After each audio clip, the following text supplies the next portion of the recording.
Ja, der nächste Tag, das war auch der Tag, wo so langsam die Probleme angefangen haben. Es hat eigentlich alles entspannt angefangen, Frühstück, Kaffee und ich habe ein bisschen mit dem Rangefinder die Gegend abgesucht. Habe das Pferd verarztet, das Packpferd, das hatte sich über Nacht irgendwie an einem Ast ein paar kleine Schürfwunden am Kopf zugezogen. Habe ich dann schnell mal verarztet mit einer Creme, mit einer Salbe. Und ja, habe auch mit GPS mal das Wetter abgefragt, ob da irgendwas kommt, vielleicht ein Sturm. Hätte ich ehrlich gesagt Bock drauf gehabt. War aber alles ganz normal.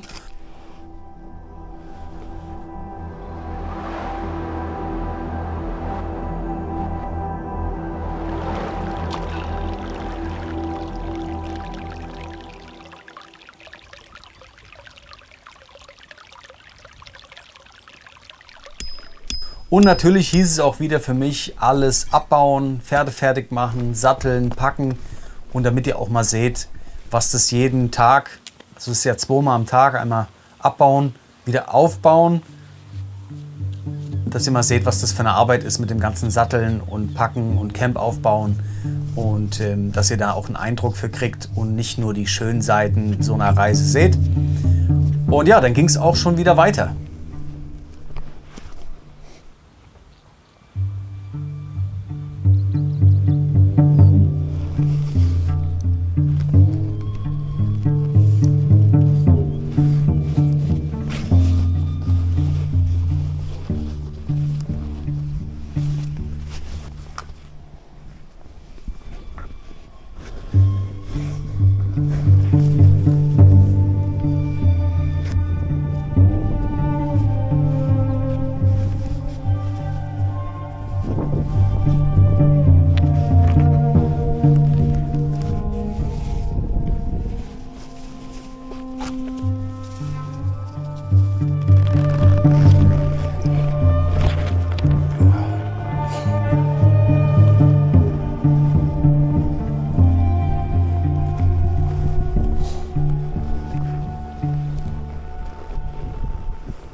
Aber wie ich schon gesagt habe, starteten mit diesem Tag die Probleme.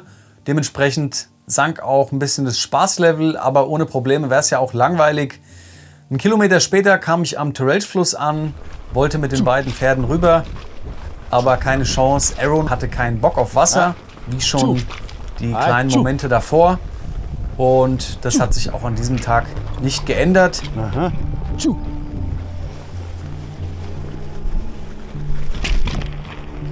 Okay, 2.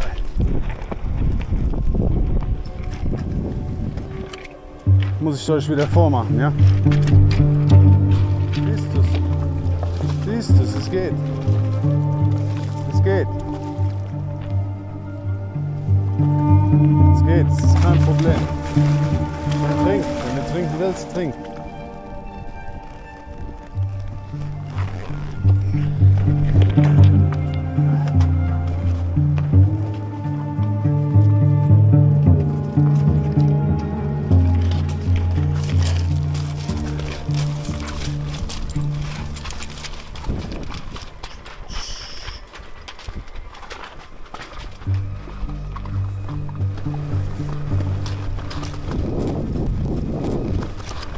Also habe ich Arrow festgemacht, habe mir das Packpferd zu Fuß geschnappt, bin über den Fluss auf die andere Seite, habe das Packpferd da festgebunden, bin wieder rüber, Stiefel natürlich nass und habe dann Arrow nochmal gepackt, in der Hoffnung, dass er das Packpferd auf der anderen Seite des Ufers sieht, dementsprechend dann ein bisschen mehr Vertrauen hat. Und es hat auch funktioniert, er ist dann mit mir rübergegangen und dann waren wir auch erstmal über den Terrelch-Fluss drüber. Und es ging erstmal weiter.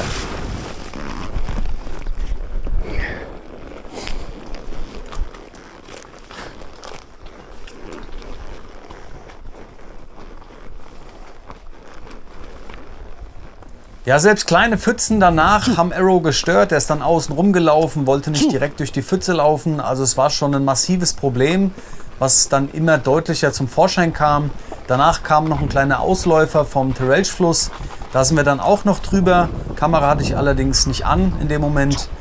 Es lief auf jeden Fall ein bisschen besser ab. Ich konnte dann beide Pferde an der Führleine nehmen und bin einfach durchs Wasser auf die andere Seite.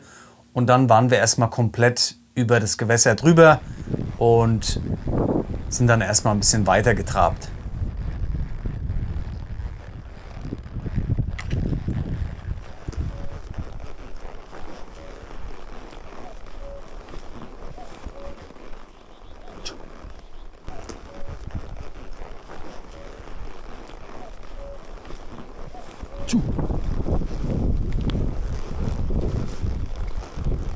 Danach ging es dann im Galopp ins offene Gelände. Ich habe die Pferde einfach mal laufen lassen. Die hatten wieder Bock drauf. Ich wollte eigentlich nur traben. Und jedes Mal, wenn ich in den Trab gegangen bin, haben sie Gas gegeben. Voll Galopp habe ich gesagt, na gut, wenn ihr unbedingt wollt, dann macht mal ein paar Sekunden. Und danach habe ich sie wieder ein bisschen gebremst. Sind wir ganz normal getrabt. War alles entspannt. Und dann kam natürlich eine Herde voller Pferde um die Ecke. Ich denke 15, 20 Pferde waren es bestimmt. 3, 4 Pferdehirten noch mit dabei. Die haben auch gerufen. Ich denke mal, die wollten, dass wir dazukommen. Ich habe das allerdings nicht gemacht, weil ich mir gedacht habe, dass es später schwer wird, die beiden Pferde dann von der Herde zu lösen. Pferde sind Herdentiere. Die lieben das, in der Herde zu reiten. Und deswegen habe ich mich dann dagegen entschieden. Den Pferden hat es überhaupt nicht gefallen. Die wollten damit dazu. Das hat man gemerkt. Die haben dann immer so ein bisschen, so 5 oder 10 Meter haben sie einfach mal angefangen zu traben oder sogar zu galoppieren. Und dann habe ich aber irgendwann ein bisschen deutlicher klar gemacht, nee, wir bleiben stehen, beziehungsweise laufen wir ganz langsam, reiten wir ganz langsam weiter. Hat auch funktioniert. Die Herde war dann hinter den Berg und dann habe ich gesagt, okay, dann könnt ihr galoppieren, Gas geben. Dann habe ich sie nochmal einen ordentlichen Sprint machen lassen, hat auch richtig Bock gemacht, muss ich sagen. Und danach haben wir wieder runtergefahren und die Strecke ganz normal weitergeritten.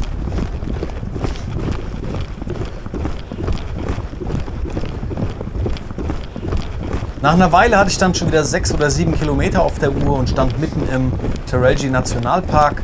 Habe dann nochmal die Verzurrung gecheckt, weil ich nach dem Galopp nicht sicher war, ob das alles gepasst hat. War aber alles ordentlich verzurrt. Ich hatte einen guten Diamond Hitch gemacht und das hat gepasst. Und dann gab es natürlich auch schon direkt wieder das nächste Problem bzw. Hindernis, denn wir mussten den Terelge-Fluss schon wieder überqueren.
Heide.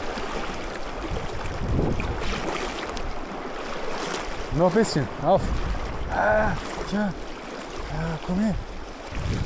Noch ein bisschen. Noch ein bisschen. Ist nichts. Passiert nichts.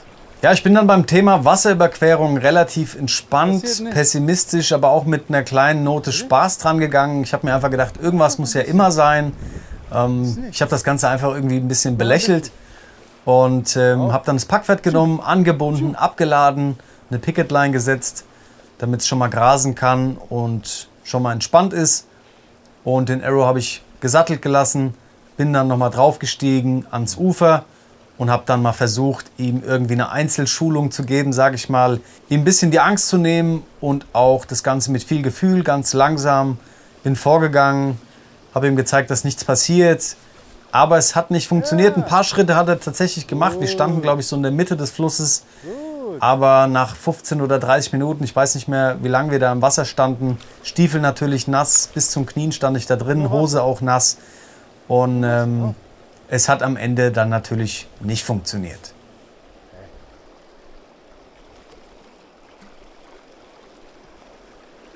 Aber ich bin ja ein lösungsorientierter Mensch und dementsprechend habe ich mir dann für den nächsten Tag vorgenommen, dass ich die Pferdeposition tausche, also das Packpferd als Leitpferd und Arrow als Packpferd.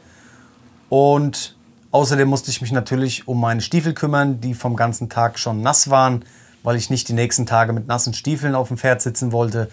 Also hieß es für mich erstmal Feuer machen.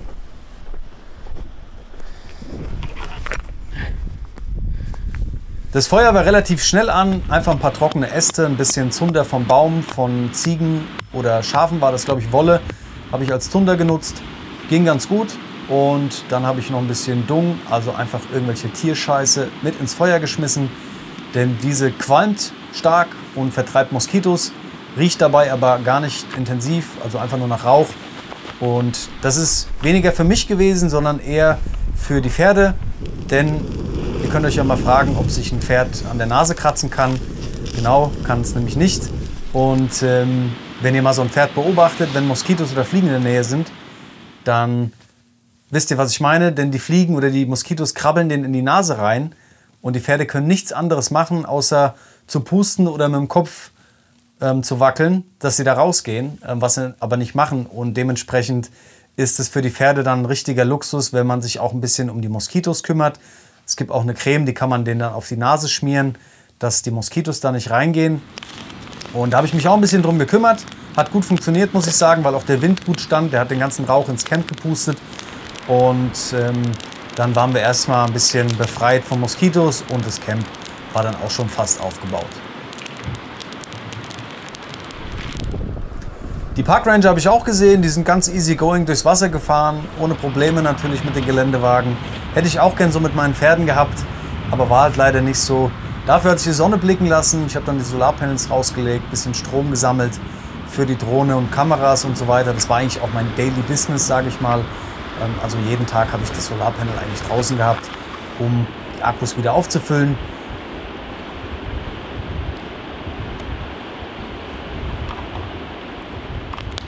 Dann gab es ein Fertigmeal und ich habe dann mein Schlafsetup noch fertig aufgebaut unter den Lärchen. Es war ein cooler Spot auf jeden Fall. Und nur zur Info für euch, ich habe einen Schlafsack mit Komforttemperatur bis zu 10 Grad dabei gehabt. Und das wird mir auf jeden Fall auch noch zum Verhängnis werden.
Tschu.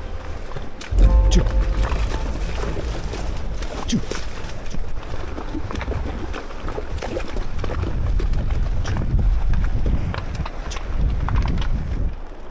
Tschu. Tschu. Tschu. Tschu. Tschu. Tschu.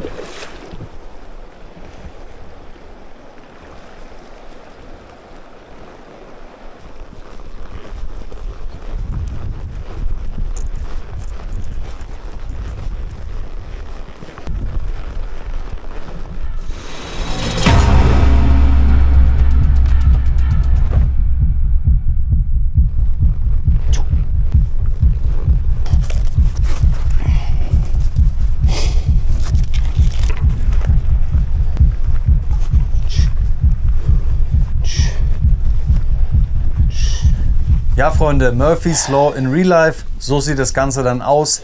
Nichts hat funktioniert, Wasserüberquerung schief gegangen, danach hat sich der Packsattel von Arrow gelöst, wahrscheinlich weil er noch ein bisschen Luft gelassen hat.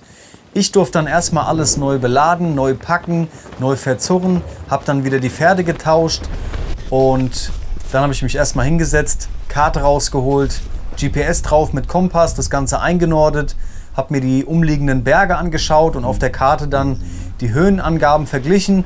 Dann wusste ich ungefähr, wo ich mich befinde und dann habe ich mich entschieden, komm, ich versuche jetzt mal die Route zur östlich gewandten Seite vom Fluss lang zu reiten, um mich da irgendwie durchzuschlagen.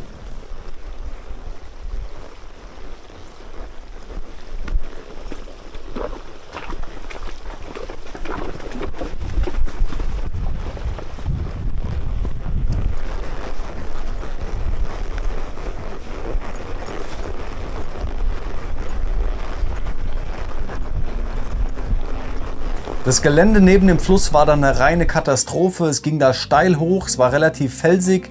Dann ging es wieder runter neben den Fluss. Die Vegetation sowas von dicht. Am Steigbügel unten am Sattel hängen geblieben. An meiner Jacke hinten am Packpferd hat es ständig gescheuert an den Seiten der Plane.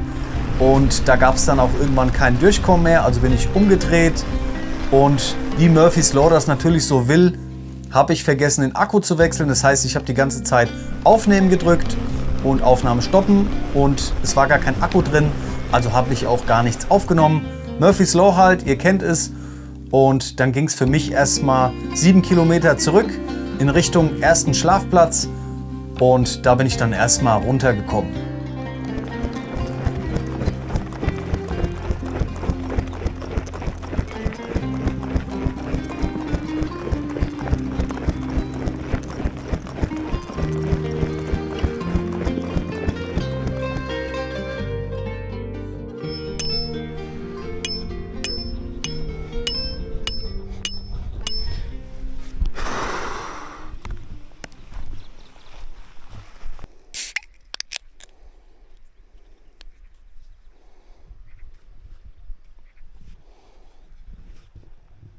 Also wieder Picket Lines setzen, Camp aufbauen. Zum Glück hatte ich noch ein Bier dabei, das habe ich mir dann aufgemacht. Habe Sabina dann über Satellit einen Status abgegeben, wie es bei mir aussieht. Und habe dann erstmal ganz kurz ein Nickerchen gemacht. Danach gab es dann schon wieder Murphy's Law, denn ich habe unterm Zelt einen riesen fetten Stein gehabt, den ich vorher nicht gesehen hatte beim Aufbauen. Den habe ich dann erstmal ausgebuddelt und musste dann erstmal das Loch unter der Isomatte stopfen.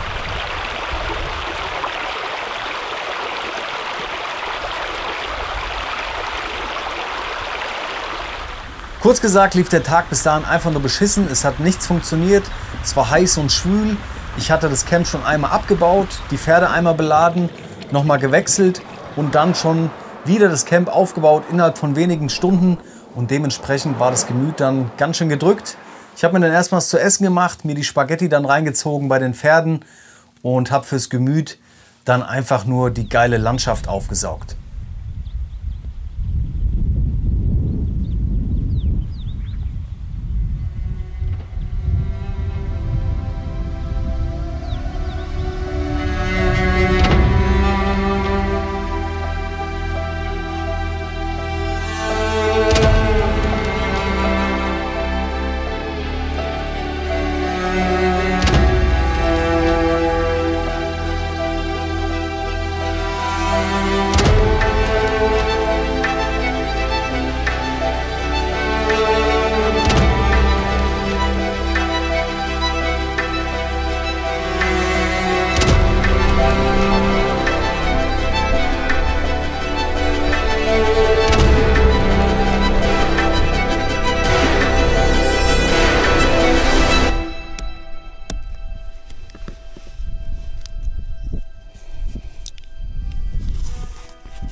Der nächste Morgen war im Vergleich zum Vortag relativ entspannt, wie das halt so ist, wenn man über Dinge schläft. Dann sind sie am nächsten Tag nur noch halb so schlimm oder komplett weg.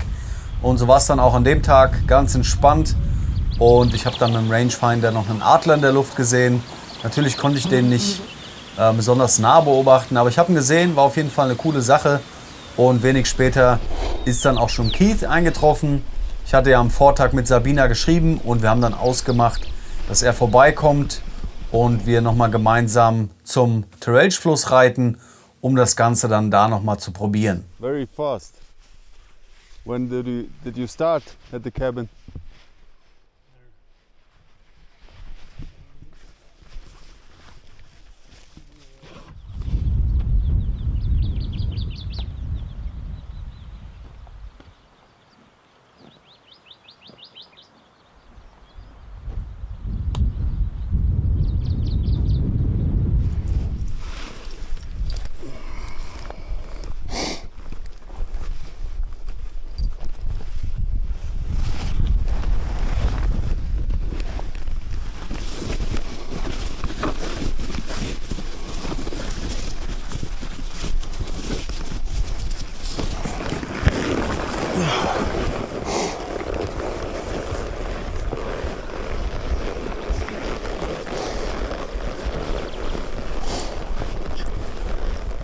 Also wieder alles zusammenpacken, verzurren, satteln und so weiter. Ihr kennt das Spiel jetzt mittlerweile.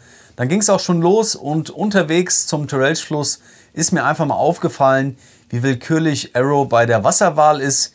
Bei manchen Pfützen läuft er einfach durch. Wenn sie ein bisschen größer sind, bleibt er stehen. Wenn sie ganz klein sind, bleibt er auch manchmal stehen. Also ein wirkliches System gab es da nicht. Und es ist mir auf dem Weg zum Fluss nochmal richtig klar geworden. Und mich hätte wirklich interessiert, wo sein Problem mit dem Wasser liegt.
Okay, if you want to get on my horse, you can grab the pack horse because he goes across.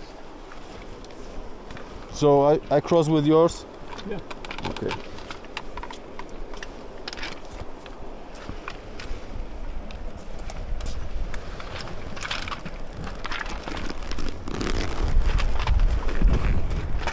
Ja, und selbstverständlich hatte Arrow auch an diesem Tag keinen Bock auf den Fluss, wollte ihn nicht überqueren. Und dann haben wir gesagt, wir tauschen jetzt mal die Pferde, so dass Keith mit Arrow über den Fluss geht und ich mit seinem Pferd. Und wie ihr sehen konntet, hatte auch Keith seine Probleme, musste ordentlich treiben und hat es aber dann am Ende geschafft.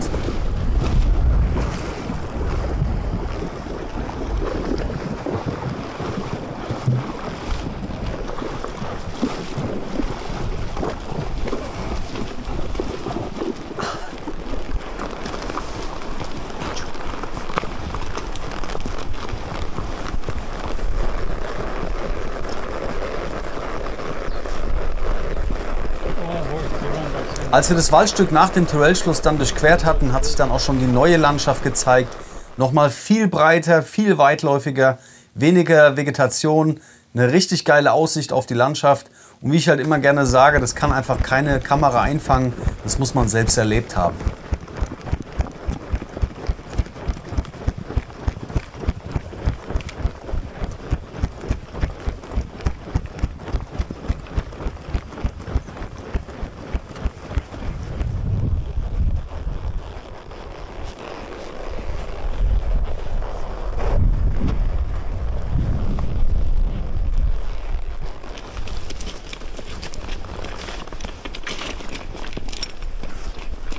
Ja, und dann kamen wir auch schon an den Punkt, an dem sich meine Tour auf jeden Fall veränderte. Denn wir wollten die nächste Wasserüberquerung auch noch testen und schauen, wie wir dann entscheiden. Und da war dann Schluss, auch für Keith, also mit Arrow. Und es ging einfach nicht weiter mit dem Pferd. Er hatte auf diese Wasserüberquerung auch keine Lust, weil die ist noch mal ein bisschen breiter und war auch vom Wasser her ein bisschen lauter. Und ja, dann haben wir eine Kaffeepause gemacht und uns dann dazu entschieden, zurück zum Camp zu reiten. To put hiking trails together, like you say, like New Zealand with the great walks and stuff like that. Good.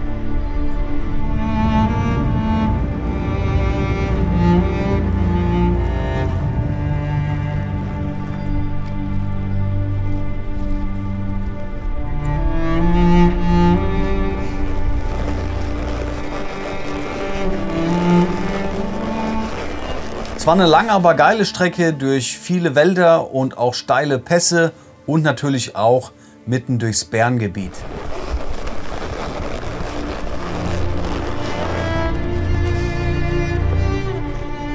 Und dann kamen wir nach einer Weile oben aus dem bewaldeten Pass raus und hatten richtig geile Aussicht auf das Tal, links und rechts Berge, auch bewaldete Gegend an der rechten Seite. Das sah einfach so krass aus, man hatte so eine geile Aussicht und alles war so klein, man selbst auf diesem riesen Berg und die Aussicht war einfach nur unglaublich. Das kann man halt einfach mit keiner Kamera einfangen, das sieht auf der Actioncam so langweilig aus, sage ich mal, aber wenn man selbst da oben drauf steht mit dem Pferd, absolut unglaublich. Danach war ich relativ froh, dass mir Keith das Packpferd abgenommen hatte, denn normalerweise läuft ein Packpferd einfach hinter dem leitenden Pferd hinterher, ohne Führungsleine, also die Führungsleine liegt nur oben auf dem Sattel und falls vielleicht ein Fahrzeug kommt oder eine große Gruppe oder Tiere, dann nimmt man das Pferd dann doch wieder an die Führungsleine. Aber im Normalfall läuft das Packpferd einfach nur hinterher, ohne Führungsleine. Und dementsprechend, das habe ich in dem Video jetzt noch gar nicht erwähnt, habe ich das Packpferd eigentlich nonstop an der Führungsleine nicht hinter mir hergezogen, aber man muss schon ab und zu dagegen halten und dementsprechend war ich sehr froh, dass mein Bizeps ein bisschen entlastet wurde und Keith mir das Packpferd abgenommen hatte.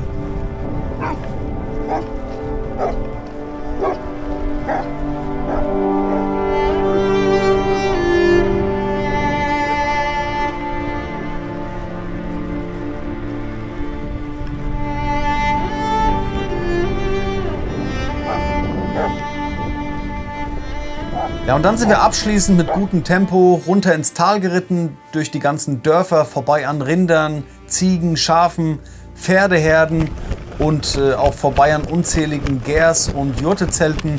Und da ist mir dann das erste Mal wirklich bewusst geworden, dass ich zurück in der Zivilisation war, zurück am Camp, zurück am Startpunkt, also da, wo ich hergekommen war.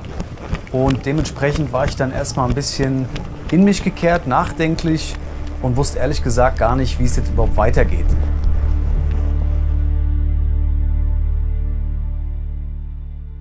Freunde, das war Folge 2 der Mongolei Horse Tracking Tour. Ich hoffe, es hat euch bis hierhin wieder mal gefallen. Es ist spannend und interessant für euch. Wenn ja, dann sehr gerne ein Like da lassen, kommentieren, auch das Video teilen, also euren Freunden einfach davon erzählen, per WhatsApp, Instagram, Facebook, E-Mail, wie auch immer. Und dann unterstützt ihr mich damit und auch die kommenden Projekte. Also Freunde, ich würde sagen, wir sehen uns bei Folge 3. Macht's gut, bis dahin.